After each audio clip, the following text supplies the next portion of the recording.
ईश्वर का साक्षात्कार करने की धुन। बचपन में स्वामी विवेकानंद का नाम नरेंद्र था। बहुत छोटी उम्र से ही वे ब्रह्म समाज नाम की संस्था में जाने लगे थे। ये संस्था उच्च वर्ग के नए शिक्षित लोगों के द्वारा स्थापित की गई थी।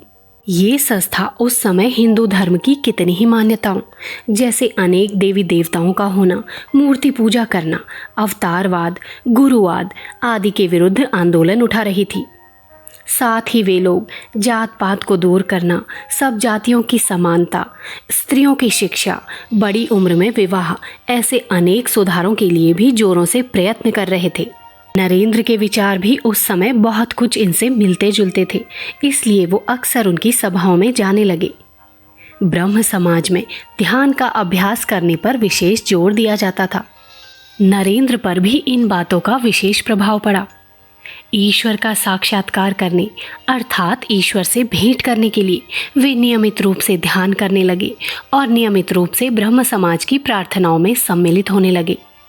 परंतु काफ़ी समय तक ये अभ्यास करने के बाद भी जब नरेंद्र का ईश्वर से साक्षात्कार ना हो सका तो उनका विश्वास ब्रह्म समाज से हटने लगा और एक दिन अचानक उन्होंने समाज के अध्यक्ष महर्षि देवेंद्र नाथ ठाकुर के पास जाकर प्रश्न किया, महाशय, आपने ब्रह्म को देखा है? एक छोटे से लड़के के मुंह से ऐसा प्रश्न सुनकर महर्षि चौंक पड़े और बोले, लड़के, तेरी आंखें तो योगी की तरह हैं। पर नरेंद्र नाथ को इस उत्तर से संतोष नहीं हुआ और वे अपने प्रश्न का उत्तर जानने के लिए अन्य धार्मिक समझे जाने वाले लोगों से यही चर्चा करने लगे।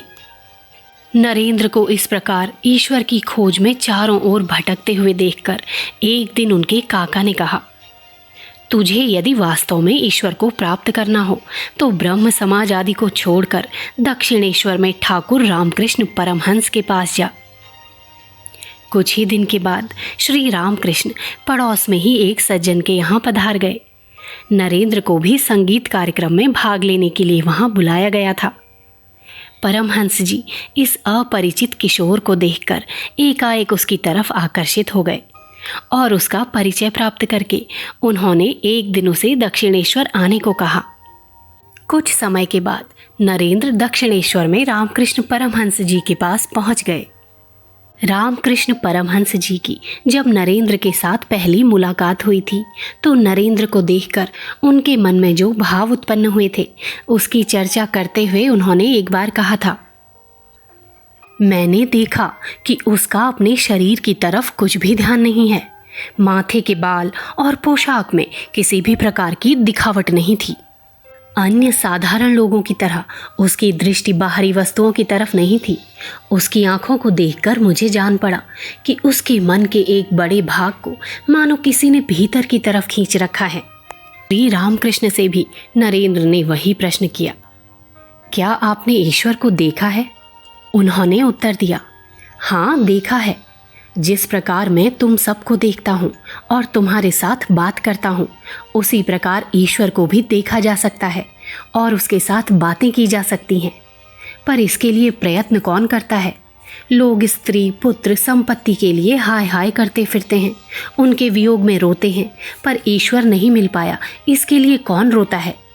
ईश्वर की प्राप्ति नहीं हुई इसके लिए यदि मनुष्य उसी प्रकार व्याकुल हो जाए जैसे स्त्री, पुत्र आदि के लिए हो जाता है तो वह अवश्य ईश्वर के दर्शन कर सकेगा। परमहंस जी का ये उत्तर सुनकर नरेंद्र के मन में ये भाव आया कि ये अन्य धार्मिक लोगों और उपदेश देने वालों की तरह पुस्तकें पढ़कर ऐसी बातें नहीं कर रहे हैं, बल्कि इन्होंने अपना सब कुछ त्याग कर संपूर्ण मन से ईश्वर की आराधना करके अपने हृदय में उसे जैसे देखा है वैसा ही वे कह रहे हैं। हो सकता है कि विदेशी दार्शनिकों की व्याख्या के अनुसार ये अर्ध पागलों की श्रेणी में आते हों, तो भी ये महापवित्र और महात्यागी हैं और इसीलिए मानव हृदय की श्रद्धा, भक्ति, पूजा और सम्मान के सच्चे अधिकारी हैं। संदर्भ पुस्तक स्वामी विवेकानंद, लेखक पंडित श्री राम शर्मा आचार्य।